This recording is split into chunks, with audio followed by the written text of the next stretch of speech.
ఇదిగో తెలిసి తెలిసి తెలిసి తెలిసి మరలా మరలా పాపం చేస్తూ, యేసుని మరలా మరలా అవమానపరుస్తూ, ఆయనతో నిబంధన చేసి ఆయనతో ఉంటానని చెప్పి ఆయన ప్రేమిస్తున్నానని లోకాన్ని ప్రేమిస్తూ, ఆయన వాగ్దానం చేసి ఆయన నిబంధనలో ఉన్నానని చెప్తూ వ్యభిచార కార్యాలు, అక్రమ కార్యాలు, అన్యాయపు కార్యాలు, దేవునికి విరోధమైన కార్యాలు చేస్తూ దేవునితో కలిసి ఉన్నానని చెప్పేవాడు ఏంటంట, తెలిసి తెలిసి విల్లింగ్ఫుల్గా అయ్యో తప్పు చేశానయ్యా అంటాం వేరు, నేను తప్పు చేస్తాను ఏంటంట అంటాం వేరు.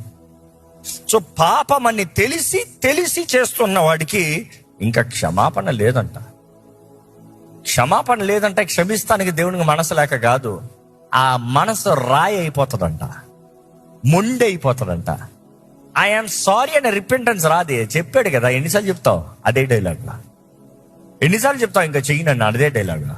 నీకు నువ్వు మొండి అయిపోయావు. ఎంతో మందిని నేను చూశాను, మీరు ఎప్పుడైనా ఎవరైనా చూసారా?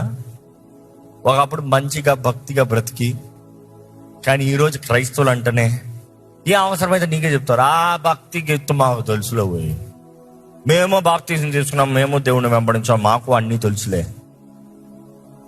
You see that is the dead life. అలాంటి వారికి దేవుని తీర్పే మిగిలిందంట, దేవుని తీర్పే మిగిలిందంట. So that is why I say, if you don't